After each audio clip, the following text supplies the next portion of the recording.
একজন সাংবাদিক হিসেবে আপনি আজকে ভারতের বিদেশমন্ত্রীর বক্তব্যকে, এই বিবৃতিকে কিভাবে দেখছেন নির্মলবাবু? দেখুন, এই যে আগে মানে অ্যাটাকটা হিন্দুদের ওপর না ভারতের ওপর, এই যে প্রশ্নটা আপনি তুলেছেন, ঠিক এই প্রশ্নটা ন্যাচারালি খুব ক্রিটিক্যাল কোয়েশ্চেন। কিন্তু আমার এটা মনে হয়েছে যে তৈলাধার পাত্র না পাত্রাধার তৈল, এই রকম ডিবেটটা। সুতরাং একটা জিনিস আমার যেটা ধারণা হচ্ছে সেটা হচ্ছে একটা ওভারঅল অ্যান্টি ইন্ডিয়া ফিলিং ওখানে তৈরি হয়েছে। আর এই জেনারেল টার্মসে আমি কথা বলতে রাজি নই বেশ, যে ওখানে মানুষ অ্যাফেক্টেড হয়েছে কিংবা মানুষের ওপর অ্যাটাক আসছে।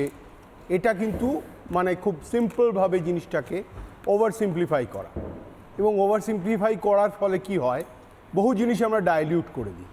আপনি খুব ভালো করে জানেন, এখানে বিমলবাবুও আছেন, পাকিস্তান কিংবা বাংলাদেশ নিয়ে, আমি রাষ্ট্রবিজ্ঞানের ছাত্র, উনিও রাষ্ট্রবিজ্ঞানের মাস্টারমশাই, পাকিস্তান কিংবা বাংলাদেশ নিয়ে আলাদা করে আমাদের খুব একটা পড়ানো হয় না, যতটা চীন, আমেরিকা, ব্রিটেন এই নিয়ে পড়ানো হয়।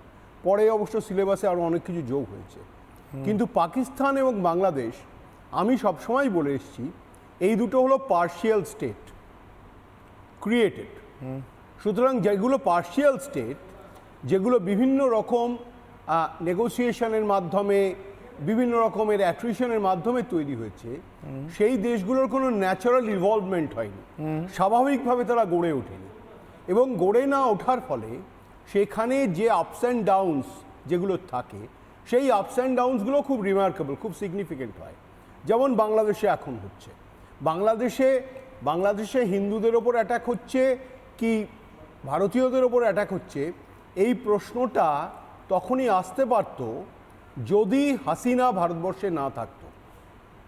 সুতরাং হাসিনা ভারতবর্ষে থাকার ফলে একটা জেনারেল অ্যান্টি ইন্ডিয়া সেন্টিমেন্ট তৈরি হয়েই গেছে।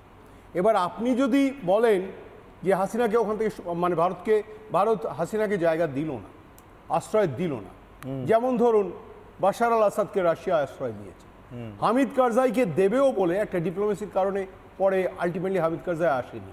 কিন্তু প্রশ্নটা দাঁড়াচ্ছে, এই যে হাসিনার এখানে থাকাটা ভুল কি ঠিক, আমি সেই জাজমেন্টে যাচ্ছি না, কিন্তু এই ব্যাপারে কোনো সন্দেহ নেই যে উনি থাকলে কি হতো, না থাকলে কি হতো, এই প্রশ্নটা এসে যাবেই স্বাভাবিকভাবে। খুব ইন্টারেস্টিং কথা বলছেন নির্মলবাবু, কিন্তু আমি আমার মনে হচ্ছে একটা পয়েন্ট একটু ক্ল্যারিফাই করে দেওয়া দরকার। 2015 সালের পর বাংলাদেশের স্টেট রিলিজিয়ান ইজ ইসলাম, কিন্তু Bangladesh is not guided by the law of the Shariat, এবং যেটা পাকিস্তানের ক্ষেত্রে হয়।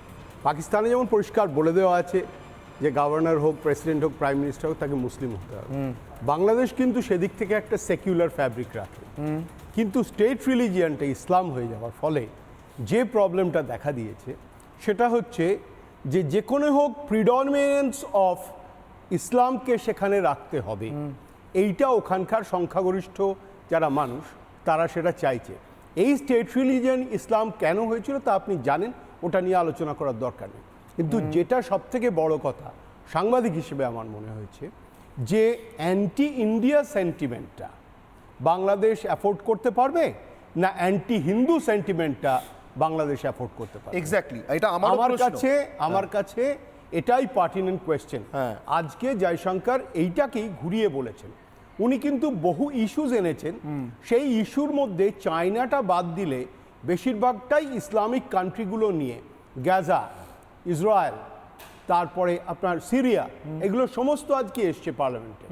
কিন্তু উনি যেগুলো ঘুরিয়ে ঘুরিয়ে জিনিসগুলো বলার চেষ্টা করছেন, এবং খুব স্পেসিফিক্যালি উনি যেটা বোঝানোর চেষ্টা করছেন যে বাংলাদেশের এই অ্যাফোর্ডেন্স অফ অ্যান্টি হিন্দু আর অ্যান্টি ইন্ডিয়া দুটো যদি মার্জ করে তাহলে কিন্তু বাংলাদেশের সমূহ ক্ষতি। নানা ধরনের কন্টেন্ট দেখার জন্য লাইক করুন, শেয়ার করুন আমাদের ফেসবুক পেজ, সাবস্ক্রাইব করুন আমাদের ইউটিউব চ্যানেল। পাশাপাশি অন্যান্য ব্রেকিং নিউজের জন্য অবশ্যই চোখ রাখুন রিপাবলিক বাংলায়।